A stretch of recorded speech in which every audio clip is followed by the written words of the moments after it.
Recovery is the most essential thing when it comes to your training. If you're not able to balance the rest with your exercise, you aren't going to make any gains, you're not going to get any better, and it's more likely to lead to injury. These are some of the things that I find the most useful when I'm trying to plan my recovery, and the things that are the most important when I'm trying to do. The most obvious one is your sleep. Not getting enough sleep or consistency within your sleep means that you're going to wake up feeling fatigued because your body hasn't had an effective time to recover. Having an effective wind down routine, which has become really popular, as well as having a good morning routine, is essential to getting good sleep. Having the ability to let you know your body that you need to stop doing what it has been doing all day, doesn't need any more stimulation. It needs this process to get you ready to enter sleep and not be thinking and have lots of racing thoughts. There are lots of methods for this. The classic one is not having your phone in your bedroom, or just not going on your phone an hour before bed. I've stopped doing this. This was a real issue for me, and now I just listen to an audiobook for 10 minutes. Anything longer and I get too into the book, and usually something fiction where I'm entertained but not so much. Additionally, not eating or drinking too close to bedtime is effective as well, as this can be really just uncomfortable, and if you're drinking too close to bed, you're more likely to wake up in the middle of the night needing to pee. I did this the other day. I ate far too much and also far too close to bed, and it just made me feel so uncomfortable, and it took me ages, and I was able to see it on my Whoop. It tracked and demonstrated that my heart rate was far higher when I was sleeping than usual, and it's likely to do with the food, because that was the only thing that I changed out of my usual wind down routine. Consistency within your sleep is also crucial. Going to bed at a similar time and waking up at a similar time each day is what gives your body the correct circadian rhythm for what you need and what is beneficial for you. I'm in bed around 9:30 and I'm waking up about 6:30. I have this consistency even over the weekends because I know that I would lose this. I need that for Monday to Friday, and keeping it for the weekend, although we traditionally think we should be lying in and having rest, I don't have that. I'd rather get up similar time and go and do something that I enjoy and not have to do my usual morning routine to get me ready for work. So keeping the consistency, as much as we might like lions and think we feel we benefit from them, the consistency is so much more powerful and sets. Nutrition is a vital element of your recovery as well.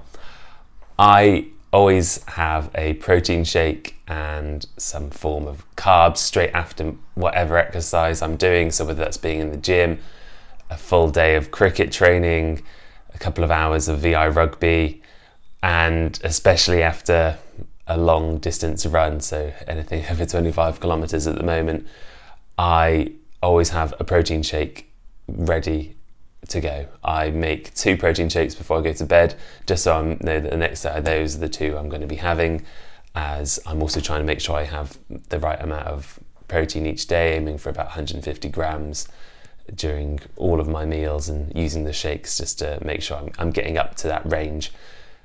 Eating straight after your exercise has had various studies that have said that it's beneficial to do it, some contradicting it as well. But this is something that I've found has been the most useful.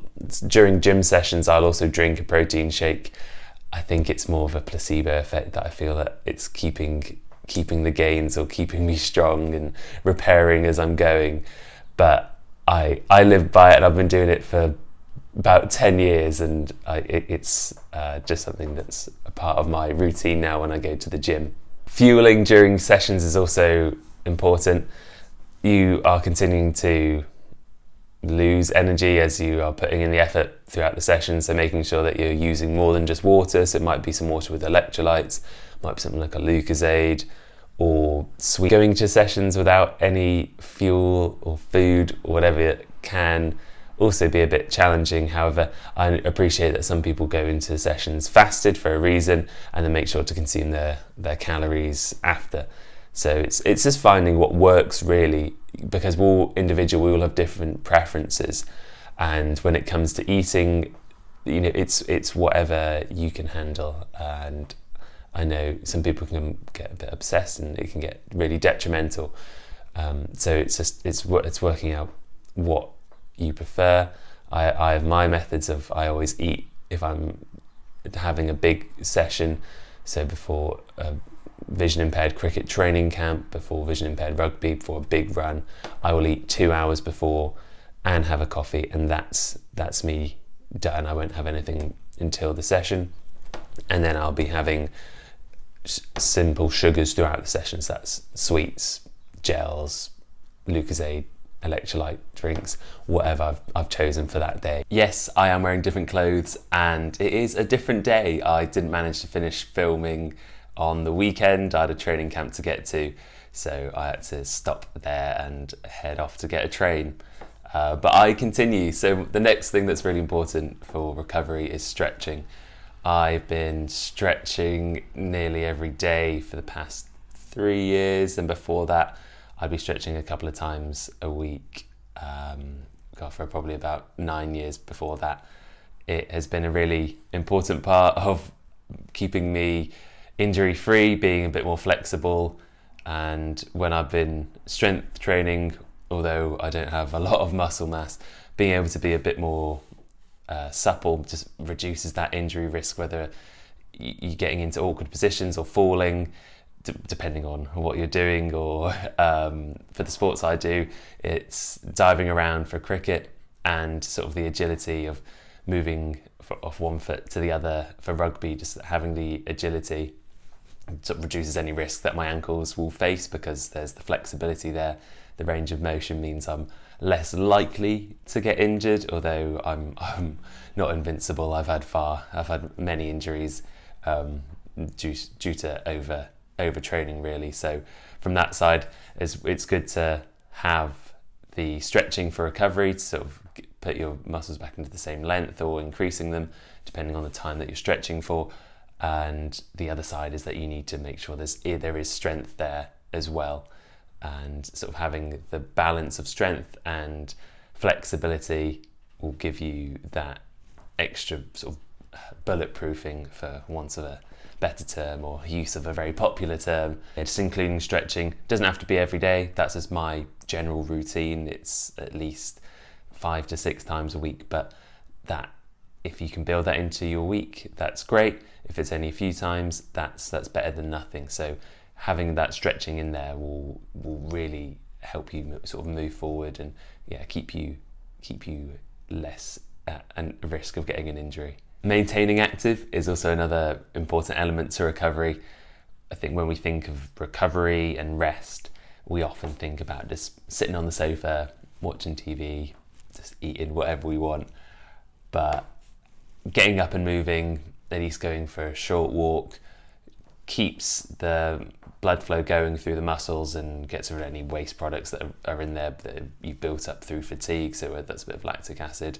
Having the movement and maybe a bit of stretch that day. Doing nothing is never really beneficial unless you have severely injured yourself, you're coming back from operation, any surgery you've had, and sort of following that advice, the medical advice that doing nothing is the thing to do. But when it's just you've had 2 tough days, taking a day, having that walk, having a stretch, maybe doing some light strength, working out what is best for you. I think that's sort of what this video is coming down to, that there are a lot of options for recovery. There's some essentials in your sleep and your nutrition, but then the other stuff is whatever works best for you. And I think definitely being a little bit active on my rest days has helped me, and even yesterday, coming off a big training weekend of cricket and rugby, I walked around a bit in the morning, went into my local city, and then in the evening I had a stretch, and that was that was me done really. The rest of the time I was sort of enjoying that downtime, but still achieving that sort of 8 to 10,000 steps that is typically recommended for the day. Using or accessing some form of massage therapy is another element you can add to your recovery. That might be something like a sports massage, or using a massage gun, foam roller, hockey ball, spiky ball, whatever you can have access to, whatever's within your financial budget. You get a lot from the deep tissue sort of impact and movement. It breaks down the muscles, sort of giving you a bit more of the suppleness, so contributing towards that flexibility. And if you can, having access to a sports therapist or physiotherapist, having those regular focus sessions really benefits you in the long term. And they can also assess if there's anything that's sort of getting a bit worse from the injury side of it. I see a sports therapist once a month. That's typically for my upper back, just because of my vision impairment. I'm often looking and hunching over a lot more. I'm just going to correct that now. And so it's something I'm quite mindful of, that I'm a bit more at risk of developing some kyphosis than some other people. And when I'm there, I also get like my legs done, or whatever I need done really from that sporting side. With the marathon coming up, that I've had a lot of focus on the legs, trying to reduce the tension, especially around my Achilles, just so I can make sure I can get through the marathon in less than 4 weeks' time. So having access to that once a month means I'm not breaking the bank, and I'm not spending loads of money every week on a sports therapist, but it means that in the long run, I know that I'm sort of being looked after. Any stress that's going into my muscles or my bones are getting sort of reduced, and I have a professional to talk to when it comes to any injuries that I'm sort of dealing with at the time. I sometimes use my massage gun. That's maybe once a week, or it depends on sort of the routine I have. If I just want to head straight to bed, that's fine, but normally I do it just before bed, so I've just had sort of feel a bit more relaxed. And I always use it after a big run, actually. So recently, the long runs, I will have had stretched straight after, then later on that day, stretch in the evening, followed by a massage gun, just to make sure that the blood flow is there, breaking down any knots or anything that's gone on or that's built up through the long distances. And it's definitely made a difference. I also have a foam roller and hockey ball, but I don't use those as much. I'm a bit bad on that, but it's what works for you. And sometimes I'm like, I probably should foam roll, but not consistent with that at all. But just another option, just giving you that sort of that massage, soft tissue breaking down of the muscles and any tension that you've got going on in whatever part of your body. An extra element that I use after my long runs is compression garments, so compression tights or compression socks. Wearing them after, just to try and increase the blood flow around the muscles, try and break down any lactic acid with increased blood flow. I only use these after long runs really. I may use them at training camps depending on how intense the weekend has been, but having them as an option has been good. And I've used them in the past, and I know there's some people like it, some people don't, and it just is working out what works best for you. So I have the option, and I definitely will be using them after the London Marathon, as I think my body's just going to need that extra bit of support after taking on 42 kilometers, which will be the longest distance I have done. So try them out. I use 1,000-mile compression socks, which are really good. They're really well fitted, and then just sort of any thermals or general just tight leggings that you can find. I think I have had mine for nearly 10 years now, and they've done me well, and are always a good option to have. The final important element of managing recovery is the amount of workload that you're doing throughout the week. There is a big belief that you need to be training 7 days a week, sometimes twice a day, in order to achieve the gains that you're going to get. But if you don't have these waves of rest and recovery, you are just going to get injured, and you're going to lose the gains that you've got in your cardio fitness and your strength. it is important to sort of assess what you have done. You can, using something like a Whoop or your Apple Watch or a Garmin, they give you that feedback. You understand the output that you have put in. And if you wake up on a day and you feel completely tired and have no energy, are you really going to benefit from that? Maybe that's a good way to be like, you know what, I'm going to recover today. I understand that consistency is really, really important when we're training.